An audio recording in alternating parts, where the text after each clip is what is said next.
देखिए समझिए, तीसरा सवाल है आपका 6 नंबर में सवाल है आपसे। इसमें कह रहा है, देखिए कह रहा है एक बेलनाकार गिलास का आंतरिक व्यास जो है 5 सेंटीमीटर है, परंतु गिलास के निचले आधार में एक बराबर त्रिज्या का उभरा हुआ अर्धगोला है। देखो कैसे मैं बना रहा हूं। एक बेलनाकार गिलास है, देखो ये गिलास है, ठीक है, ये गिलास है मान लो, ठीक है।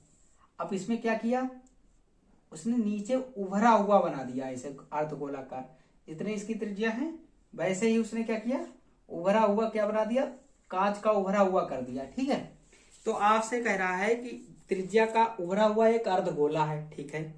कह रहा है जिससे गिलास की धारिता कम हो जाती। बिल्कुल, अगर भाई इसमें ऐसे कोई चीज ठोस बना दी जाए तो इसमें इतनी धारिता कम नहीं हो जाएगी। अगर इसमें पानी भरोगे तो यहां तक भरेगा, नीचे तो जाएगा नहीं, समझ गए होंगे। तो कह रहा है ठीक है भाई, धारिता कम हो जाती है।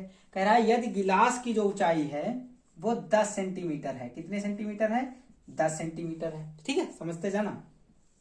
गिलास की ऊंचाई कितनी है, 10 सेंटीमीटर है।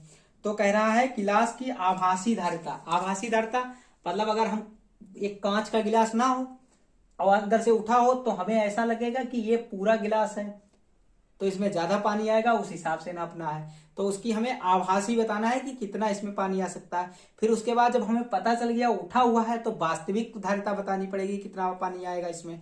तो देखिए इसको लगाने के लिए हमको क्या करना पड़ेगा, 2 तरीके हैं इसकी। देखो जो त्रिज्या है वो 5 सेंटीमीटर है। कितनी है, 5 सेंटीमीटर है।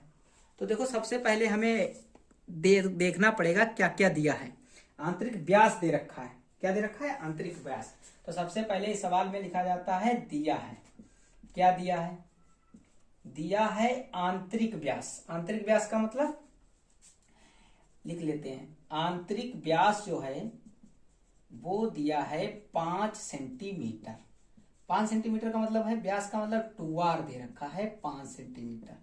तो इसकी त्रिज्या कितनी हो जाएगी, 5/2 सेंटीमीटर हो जाएगी। ये हमको पता चल गया, ठीक है। या ऐसा भी कह सकते हैं 2.5 सेंटीमीटर हो गई। अब अगर हमें निकालना है तो इसकी ऊंचाई भी पूछ रहा है, तो इसकी ऊंचाई कितनी है बताइए।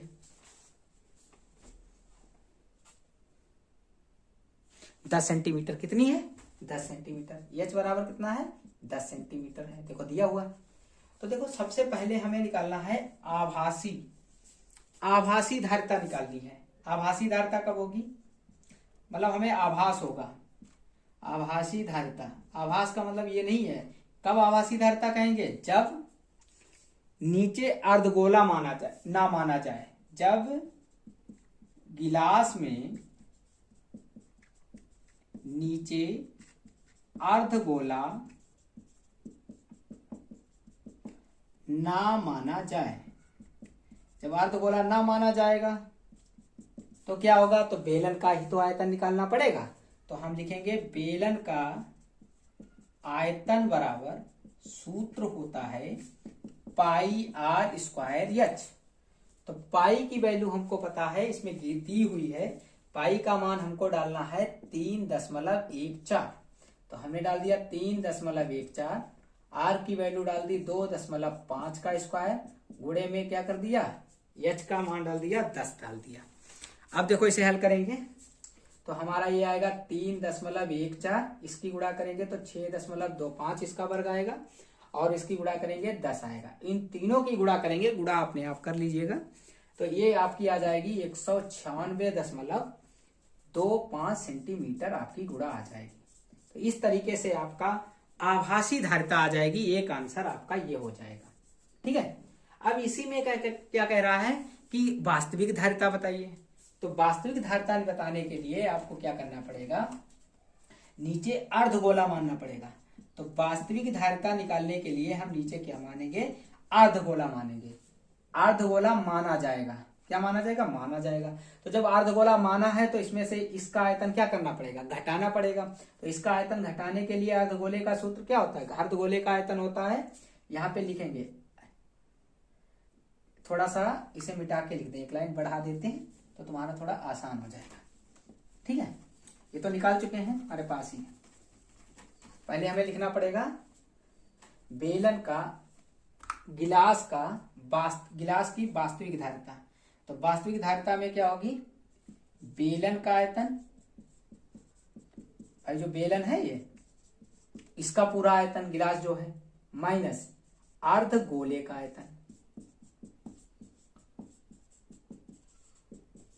देखो बेलन का आयतन अभी हमने निकाला है, कितना आया था, पहले सूत्र डाल दो, पाई आर स्क्वायर एच माइनस अर्ध गोले का होता है 2/3 पाई आर क्यूब। तो देखो इसका तो अभी निकाला था, वो आया था आपका 196.25 सेंटीमीटर स्क्वायर। आप चाहे हल कर सकते हैं दोबारा, माइनस 2/3 पाई का मान 3.14 और आर की वैल्यू 2.5 का क्या हो जाएगा, होल क्यूब हो जाएगा। इसे और हल करेंगे तो 196.25 माइनस, ठीक है, 196.25 माइनस, इसे हल करेंगे तो ये आ जाएगा 2/3, 3.14 ऐसे रखेंगे और इसकी गुणा अगर की जाएगी तो 15.625 आ जाएगा। ठीक है, तो फिर ये आ जाएगा आपका 196.25 और माइनस में इसे काटे पीटेंगे तो आपका आएगा 32.71। कितना आएगा, 32.71 सेंटीमीटर। अभी जब इसे भी इससे घटाएंगे तो हमारे पास बचेगा, कितना बचेगा, 163.54, 163.54 बचेगा सेंटीमीटर स्क्वायर क्यूब बचेगा। ठीक है, ये लिखना नहीं भूलेंगे क्योंकि आयतन हमेशा क्या होता है, सेंटीमीटर क्यूब में होता है। तो इस तरीके से आपको 6 नंबर मिल जाएंगे। अगला प्रश्न देखते हैं।